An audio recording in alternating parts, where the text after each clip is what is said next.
Hello students, आपका स्वागत है आपके अपने स्टडी चैनल राजवती एकेडमी में। आज हम लोग पढ़ेंगे समाव्ययी और समाव्ययता। यह कार्बनिक यौगिक का सबसे बहुत बड़ा इम्पोर्टेंट भाग है कि समाव्ययी क्या है और समाव्ययता क्या है। यह सबसे ज़्यादा बोर्ड एग्जाम में पूछा जाता है इन सब्जेक्टिव। तो ये सबसे पहले हमको जानना यह जरूरी चाहिए कि समाव्ययी क्या है और समाव्ययता क्या है। ठीक, तो सबसे पहले लिखिए समाव्ययी और समाव्ययता। ऊपर लिखिए समाव्ययी और समाव्ययता और समाव्ययता। ठीक है, समाव्ययी और समाव्ययता इसको कहते हैं आइसोमर एंड द आइसोमेरिज्म। इसको कहते हैं आइसोमर एंड और आइसोमेरिज्म। ठीक, लिख दीजिएगा BBI fix to the power 10 lakh. ठीक है, फिक्स के पावर 10 लाख सबसे ज्यादा। पहले जानिए कि आइसोमर क्या है। समावयवी, समावयवी क्या है। देखिए समावयवी के बारे में कि वैसा कार्बनिक यौगिक जिनके अणुसूत्र समान होते हैं लेकिन उनका भौतिक और रासायनिक गुण दोनों ही अलग अलग होता है तो उसे समावयवी कहते हैं। और यह घटना समाव्ययता कहलाता है। क्या है कि वैसे कार्बनिक यौगिक जिनके अणुसूत्र समान रहते हैं, फॉर्मूला समान रहते हैं, लेकिन भौतिक और रासायनिक गुण दोनों अलग अलग रहते हैं तो वह समाव्ययी कहलाते हैं। और यही घटना समाव्ययता कहलाती है। और यह घटना क्या कहलाती है? समाव्ययता कहलाती है। तो सबसे पहले जानते हैं कि समाव्ययी के डिफिनेशन लिखिए आंसर में। वैसे कार्बनिक यौगिक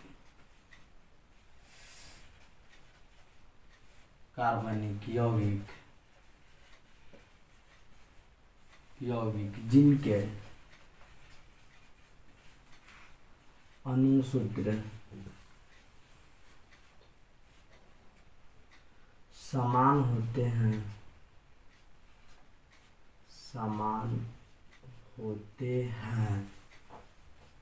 लेकिन भौतिक और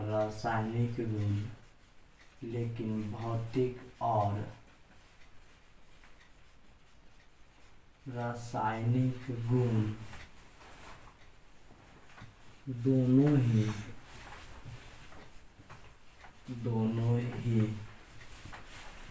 अलग अलग होते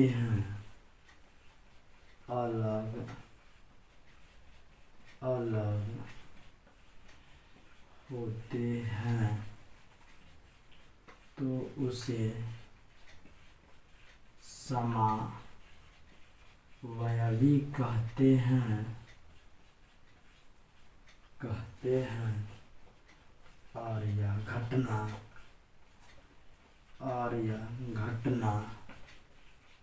समाव्ययता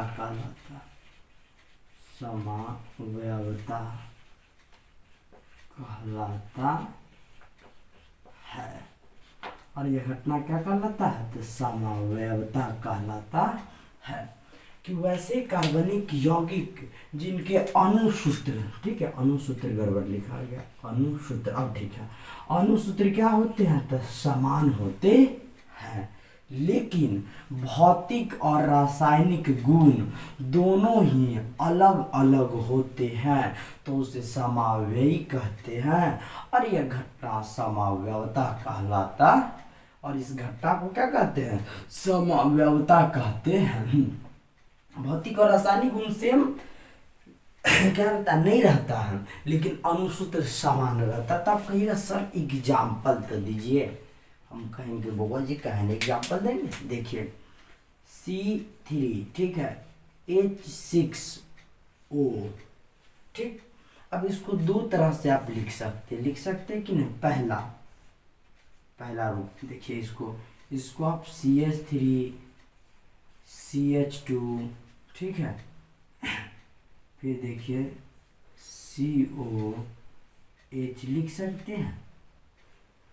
इसको देखिए फिर CH3 CO और CH3 लिख सकते हैं। कहिएगा बिल्कुल सर हम लिख सकते हैं। अब देखिए जब हम पढ़ाए होंगे ऑर्गेनिक तो इसको हम पढ़ाए होंगे COH को अल्डिहाइड। क्या पढ़ाए होंगे? अल्डिहाइड। पढ़ाए थे कि नहीं? बिल्कुल पढ़ाए थे। और CO को क्या कहते हैं? कीटोन।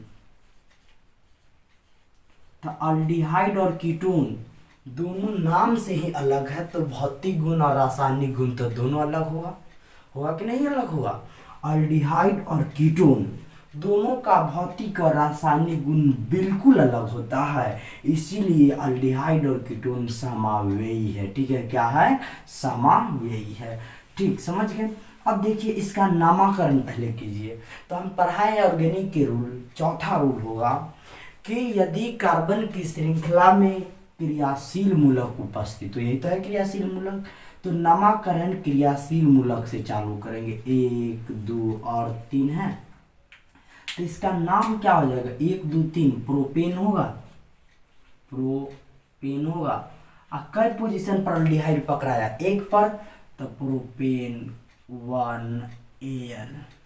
अगर आपको यही लिखना है कि सर हम इसको दूसरा फॉर्म, तो जब दो वो भवेल आए तो एक भवेल साइलेंट हो जाता है। ठीक है, तो ई साइलेंट होकर प्रोपिनल बना देता है। 1 प्रोपेनल अल्डिहाइड में आ गया। अब देखिए इसमें, अब इसमें नामकरण इधर से चालू कीजिए या फिर इधर से। 1 2 और 3, 1 2 और क्या हो जाएगा? 3 हो जाएगा। तो इसका नाम क्या हो जाएगा? 1 2 3, तो 3 गो कार्बन एटम है, तो क्या लिखेंगे? प्रोप। सबके बीच एकल बंधन है तीनों कार्बन के बीच, तो Ane। कई पोजीशन पर यह पकड़ाया कीटोन? तो 2 पोजीशन पर पकड़ाया, तो क्या लिखेंगे? 2 ONE। तो यानी कि नाम उसका इधर लिख देते हैं 2 प्रोप एनोन। Ane या ONE लग जाएगा, यानी कि 2 प्रोपेनोन हो जाएगा। ANONE नाम क्या हो जाएगा? 2 प्रोपेनोन। किसका नाम है? तो इसका नाम है 2 प्रोपेनोन और इसका नाम है प्रोपेनल, 1 प्रोपेनल। ठीक है, क्या है? 1 प्रोपेनल। तो दोनों क्या है? भौतिक और रासायनिक गुण दोनों क्या है? कीटोन के अलग अलग है, अलग है कि नहीं? तो लेकिन फॉर्मूला क्या है? सेम ही है दोनों का, C3H6O। तो यही क्या कहलाएगा? दोनों समावेयी कहलाएगा। और इस यही घटना को कहते हैं समावयवता कहते हैं। पहले फिर से समझिए कि वैसे कार्बनिक यौगिक जिनके अणुसूत्र मॉलिक्यूलर फॉर्मूला समान होते हैं लेकिन भौतिक और रासायनिक गुण दोनों ही अलग अलग होते हैं, तो उसे समावयवी और यह घटना समावयवता कहलाता है। और यह घटना क्या कहलाता है? समावयवता कहलाता है। ठीक, और यह घटना समावयवता कहलाता है। ठीक, तो हम लोग बिल्कुल समझ गए समावयवी क्या है और समावयवता। मॉलिक्यूलर फार्मूला आणविक सूत्र सेम, सॉरी अणु सूत्र सेम रहेगा, लेकिन क्या होगा? भौतिक और रासायनिक गुण दोनों अलग अलग होगा। तो सबसे पहले इसको आप क्या कर लीजिए? नोट कर लीजिए। फिर हम अगला एग्जाम्पल बता रहे हैं, बढ़िया बढ़िया एग्जाम्पल बताएंगे ताकि आपको कोई कंफ्यूजन ना हो। सबसे पहले इसको आप क्या कर लीजिए? नोट कर लीजिए। तो पहला एग्जाम्पल तक 5 एग्जाम्पल इस पर कराएंगे। ठीक, सेक्शन बाय सेक्शन बांट देते हैं। ठीक है, पहले इसमें समावेय, फिर समावेय के प्रकार अगले सेक्शन में पढ़ेंगे। ठीक, वैसे बढ़िया होगा, थोड़ा थोड़ा ही पढ़ेंगे लेकिन समझ कर पढ़ेंगे। ठीक, सबसे पहले इसको क्या कर लीजिए? आप नोट कर लीजिए। ठीक है, कर लिए होंगे नोट। ठीक, मिटाते हैं। अब देखिए दूसरा एग्जाम्पल देखिए।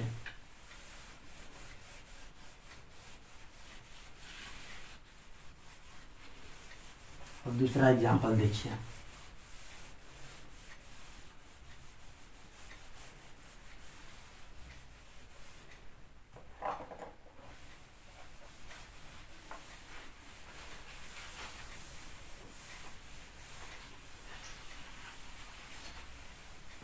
अब देखिए समावेय का दूसरा एग्जाम्पल।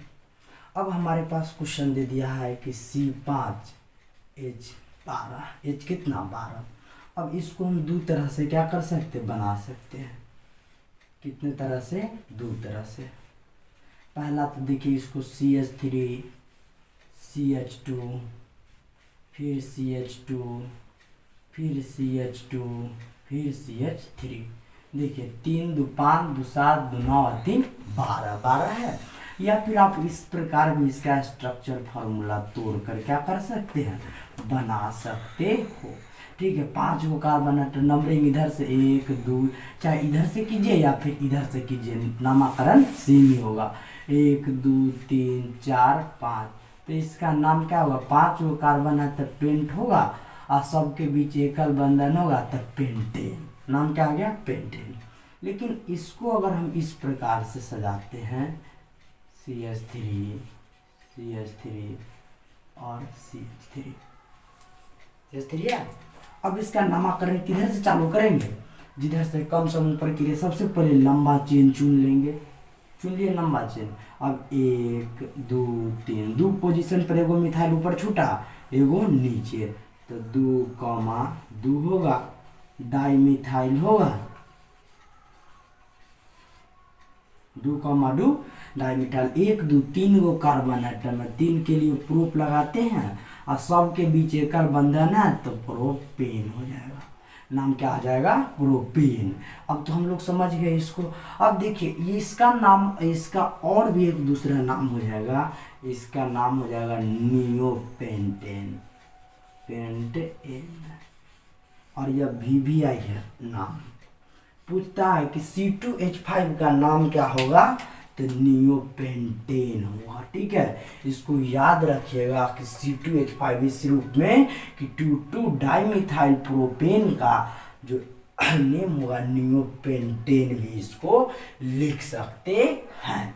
तब देखिए दोनों का मॉलिक्यूलर फार्मूला तो सेम ही है, लेकिन इसका क्या एक सीधा है और इसका ब्रांच्ड चेन है, शाखा के रूप में है। तो मॉलिक्यूलर फार्मूला अलग हुआ कि नहीं हुआ, बिल्कुल अलग हुआ। तो यही क्या कहलाएगा, आइसोमर। और इस घटना को आइसोमेरिज्म कहेंगे। ठीक है, बिल्कुल हम लोग को क्या आ गया, समझ में आ गया। सबसे पहले इसको क्या कर लीजिए, आप नोट कर लीजिए। ठीक, अब हम तीसरा एग्जाम्पल पर चल रहे हैं। ठीक, सबसे पहले इसको आप नोट कर लीजिए।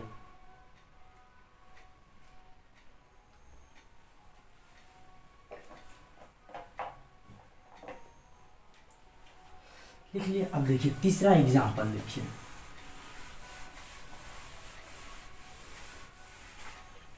अब देखिए तीसरा एग्जाम्पल में हमारे पास क्या कर रहा है कि C4H10, इसको भी दो रूप में लिखो। कितना रूप में, दो रूप में लिखो।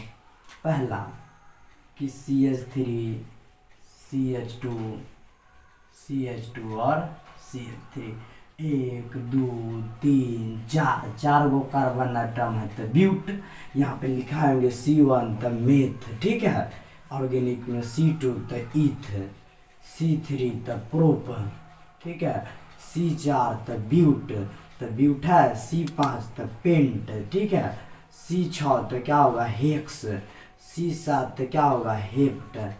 ठीक है, C8 तो क्या होगा, ऑक्ट, C9 तो क्या होगा, नोन, और C10 तो क्या होगा, डेक होगा। देखते इतना सबसे पहले आप क्या कर लीजिएगा, नोट कर लीजिएगा।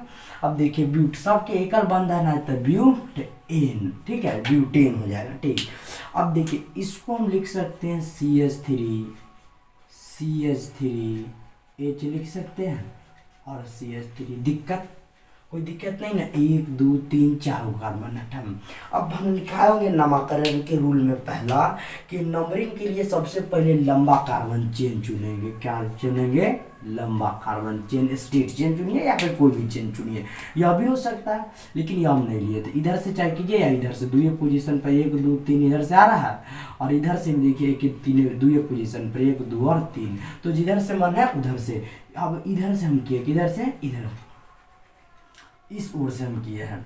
तो इस ओर से हमको करने पर कै पोजीशन पर मिथाइल छूटा, तो 2 पोजीशन पर।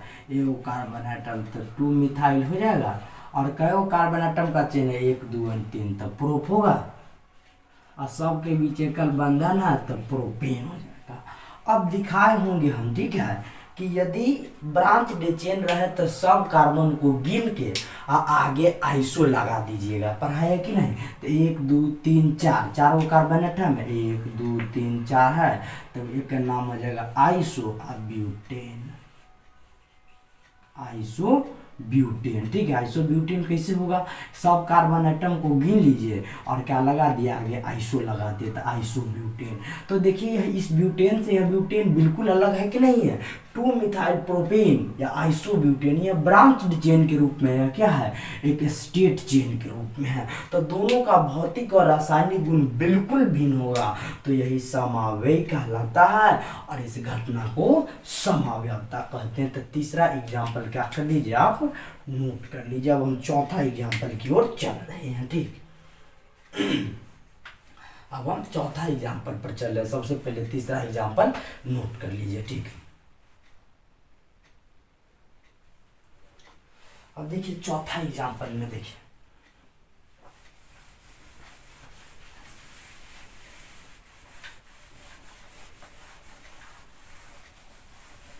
चौथा एग्जाम्पल अब देखिए, ठीक है। C4H8 चौथा एग्जाम्पल। अब इसको दो रूप में लिख सकते हैं। पहला CH3 CH2 CH11 CH2 4 दूना 8। देखिए CnH2n प्लस सीधे CnH2n, यह अल्कीन होता है, तो इन के जगह पर 4 रख दे। सीधे पढ़ाए होंगे कि अल्कीन में सीधा कार्बन के 2 गुना हाइड्रोजन कर दो, ठीक है। अगर 4 है तो 8 हो जाएगा, 3 है तो 6 हो जाएगा, सीधा कार्बन का डबल हाइड्रोजन कर दो तो अल्कीन आ जाएगा, ठीक है। तो यहाँ पे डबल बॉन्ड, तो इधर से गिनती करेंगे। लिखा होंगे नियम कि यदि कार्बनिक यौगिक में डबल बॉन्ड उपस्थित हो, द्वि बंधन उपस्थित हो, तो नामकरण द्वि बंधन ओर से करेंगे। तो 1 2 3 और 4, तो ब्यूट होगा। कै पोजीशन पर डबल बंधन है, तो 1 इन होगा, तो हम लिख सकते हैं 1 ब्यूटीन। ब्यूटेन लिख सकते हैं, कोई दिक्कत नहीं है। अब देखो इसको हम लिख सकते हैं अब इस रूप में। अब देखो इसको इस रूप में हम लिखें। एक हाइड्रोजन यहाँ पे लगा दिए, और देखो एक हाइड्रोजन यहाँ पे और एक यहाँ पे लगा दिए, फिर एक यहाँ एक यहाँ एक यहाँ एक यहाँ एक यहाँ एक यहाँ, 4 गो हाइड्रोजन। देखो 8 गो हाइड्रोजन तो सज गया तुम्हारा। अब ये एक बंद चेन है पूरा तरह, तो लिखाए होंगे कि यदि पूरी तरह क्लोज्ड चेन हो तो उसके लिए साइक्लो वर्ड प्रीफिक्स में लगा देंगे। क्या है? प्रीफिक्स में। तो CYCLO साइक्लो। 1 2 3 4 1 2 3 4 4 गो एटम है, तो साइक्लो ब्यूटेन। सही है। अब देखो यह एक बंद चेन है कि नहीं है, और यह एक खुला हुआ चेन है, तो दोनों का भौतिक और रासायनिक गुण क्या होगा? अलग अलग होगा। बंद चेन, यह क्लोज्ड चेन, और यह खुला हुआ ओपन चेन है। ओपन चेन और क्लोज्ड चेन दोनों का ही क्या होता है? भौतिक और रासायनिक गुण दोनों अलग अलग होता है, इसीलिए यह समावयवी हो जाएंगे, ठीक है। इतना तक हम लोग बिल्कुल समझ गए कि समावयवी क्या है। कोई दिक्कत नहीं है, ठीक है। इतना तक हम लोग समझ गए, ठीक। अब हम लोग अगले सेक्शन में पढ़ेंगे कि समावयवी के कितने प्रकार होते हैं, अगले सेक्शन में, ठीक है। तो आज के क्लास में भी इतना ही, फिर अगले सेक्शन में पढ़ेंगे कि समावयवी के कितने प्रकार होते हैं, ठीक।